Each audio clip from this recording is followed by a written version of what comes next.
What's up, guys? Sean from Shootie School.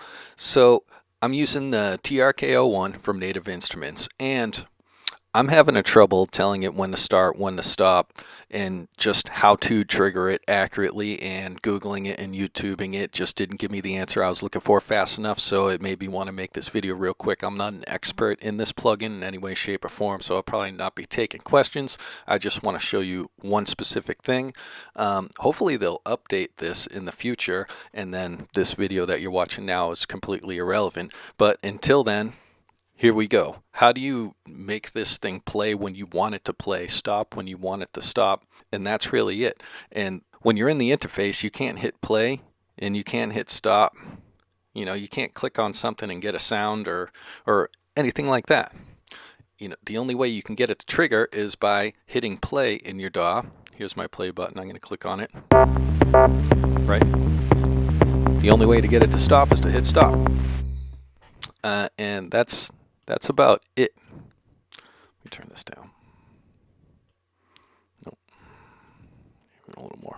I'm going to hit play again, except I'm just going to use my space bar, and we're at, measure 13:1 in my little movie. I'm trying to score a little car scene, right? You hear the pattern it starts on? Keep in mind,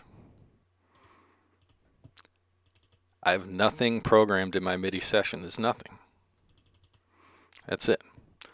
So this thing's just starting on its own just by me hitting play. And then I'll go to measure 33 and I'll hit play. Same thing, measure 65, right?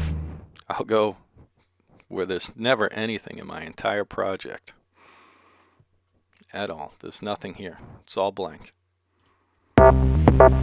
So the only thing that can make this thing play is to actually play in my DAW, to make it stop, to stop in my DAW. So how do I control it?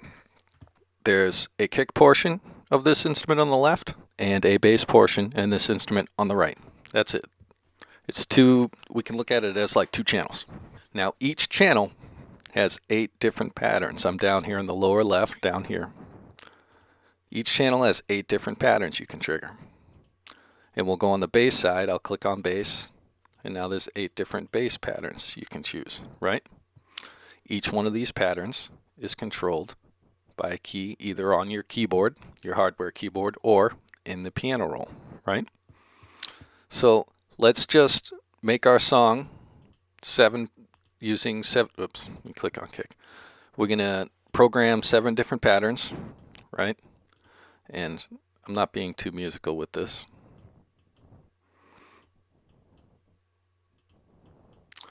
On the 8th pattern, I'll make sure nothing is programmed at all. It's completely silent.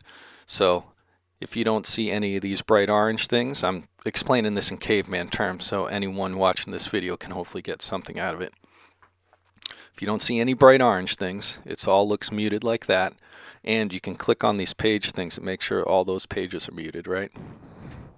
Now we know pattern 8 is muted, and then we're going to trigger pattern 8 to mute the instrument. Now if you're advanced or you know what you're talking about in the DAW, the tutorial's over and good for you. Thank you for watching. Goodbye. So now I'm on the bass side, and I'll just program my song triggering 7 different bass patterns, right? And then on the pattern 8th pattern, I'll make sure it's muted, and I'll make sure, even though there's only one page to these, I'll just make sure there's nothing else there, so there's no chance of anything playing, right? This kick pattern 8 is triggered by G2 on the keyboard. This 8th pattern on the kick is the G4 key. This is C4. This is G4, right? This is C2. This is G2, and so on. One thing about this plugin is it remembers the last thing you hit. So if I hit play right now,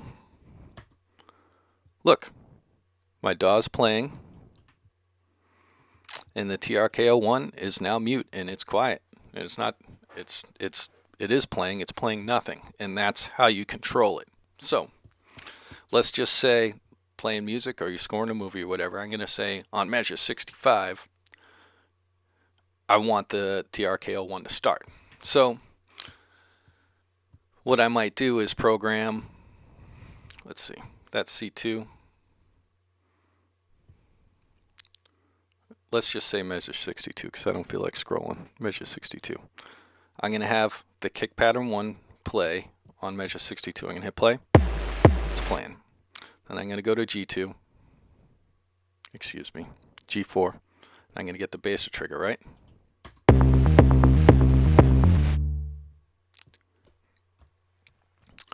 And now if I go to the beginning of the song and I hit play, that stuff's playing. Why? Because it remembers the last selection you hit. So I'm going to go to the top of the song, very top of the song, and I'm going to write in G4, and I'm going to write in G2. I'm going to hit play. Now there's nothing. Let me zoom out. Here's the very top of the song with did not plan this tutorial out at all. I mean, I try to make my tutorials pretty militant, but it's not today. I'm sure this is what I sound like unscripted. Pretty awesome, huh? So you can see right here and right here,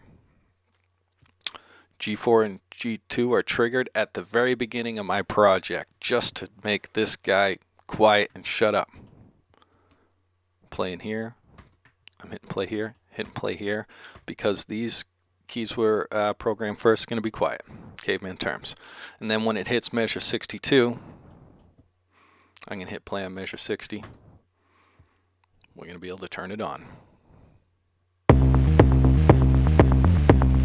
Right?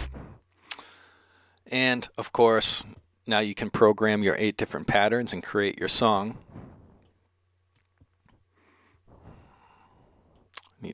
I'm on a short keyboard. My key commands are not accessible right now. So now you could program your song. Just go away. Just go away. And now we're manipulating the different patterns and different beats, blah, blah, blah, blah, blah, blah. And then I'll program in G2 again. Now program a G4 again. And now, just remember, at the very beginning of my track, I have G2 and G4 down here, programmed to mute it. I hit play on my DAW, you hear nothing. Now scroll over here.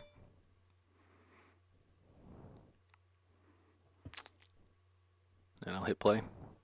And as it gets through these 3 measures, it will mute again because I triggered G2 and G4 again.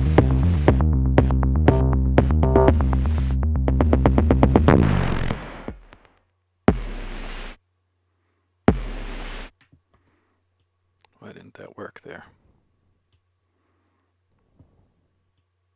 Oh, because I didn't hit G. That's why it didn't work. This MIDI note was wrong.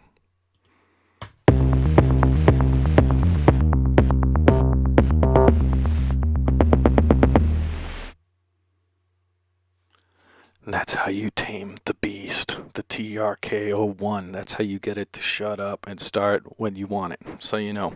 Anyway, I apologize for the complete scatterbrain tutorial. I was just trying to get it out of the way because I don't really have time to concentrate on this specific plugin. And you know what? Thumbs down it if you got to, but if you learn something, thumbs up, and you know, I'll try and keep my tutorials totally kick butt in the future. But for now, hopefully you at least know how to start and stop this beast, and it's actually a really nifty tool. I just wish the playback of it was more controllable, hopefully in the future. And if not, well, if you like it, you got to do this workaround, and you might as well just, I don't know, accept it and rock out with it. Anyway, thanks for tuning in. Goodbye.